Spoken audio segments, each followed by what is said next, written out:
As is often the case, few things in this world are more important than money. Just ask the Russian oligarchs. Hi, I'm Yasmin Khan with Rebel HQ. The wealthiest Russian money, including Vladimir Putin's, has pushed out to sea. Data from marine traffic shows oligarch yachts on the move, including aluminum magnate Oleg Deripaska's $65 million Clio and oil executive Vijit Alexperov's $80 million Galactica Supernova. The Biden administration created a task force to go after the oligarchs' yachts, their luxury apartments, their money, and their ability to send their kids to fancy college in the West. I remember in my 6th grade social studies class learning about the different governments around the world. I think it was 1999 when I was in 6th grade, and that would have been less than a decade after the collapse of the USSR. Russia was described as an oligarchy, or a government run by several wealthy individuals. We didn't spend too much time on oligarchies, but I remember my teacher said, it's oligarchy, not Olive Garden, and when you're dealing with 6th graders, I guess you kind of have to get ahead of them a little bit. Anyway, the oligarchs of Russia are unique in a lot of ways. They didn't just come about after the collapse of the USSR, they came about because of the collapse. When it happened, Russia had to transition from state-owned industries and properties to private ownership. A few savvy opportunists were able to take advantage of the shift and become billionaires practically overnight.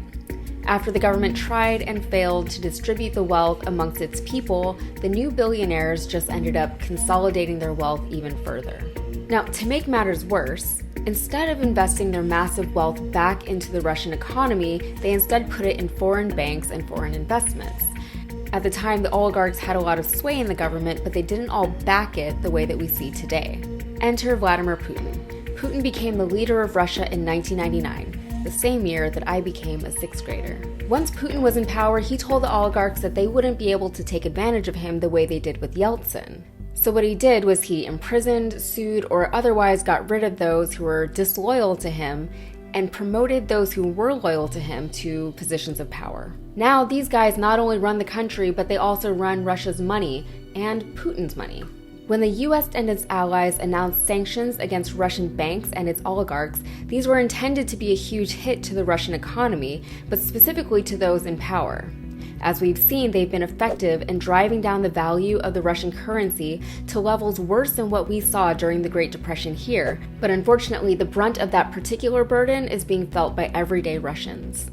Meanwhile, Putin's oligarchs seem to care more about their yachts than the lives of innocents. Because once their foreign-held assets began to be seized, with even the infamously neutral Switzerland freezing Russian assets, that was when they started to speak out against the Russian invasion of Ukraine. Financier and anti-corruption advocate Bill Browder says the goal is to get oligarchs to pressure Putin to stop the war.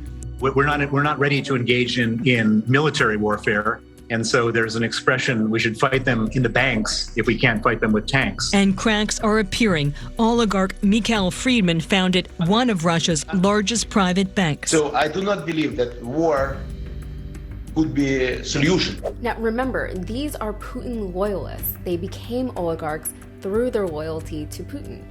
The fact that they're speaking out against him at all is huge, but it makes sense when you consider that their loyalty was largely bought. It was lucrative for them to stick with Putin, and it would have cost them money and maybe even their freedom to go against him. Now that loyalty is no longer being repaid thanks to sanctions from Western nations. The Russian economy is crumbling, and the oligarch wealth, which was previously thought to be shielded from economic hits, is crumbling with it. As NBC's Richard Engel explained, many oligarchs hold Putin's money, and they hold it outside of Russia.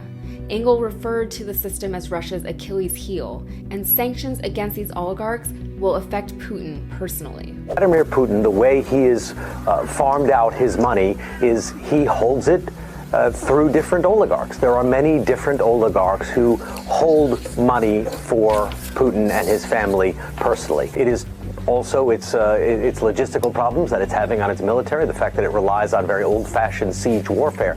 But its biggest weakness is that the Russians don't keep their money in their own country. They keep it in the West, and they generally keep it through friendly oligarchs. Presumably, it's only a matter of time before they lose enough money and assets to the point that they actually care to do anything about the Russian invasion of Ukraine. The idea is that they'll be left with very little personal wealth as a result of their actions, and they'll have to reckon with a newly impoverished populace.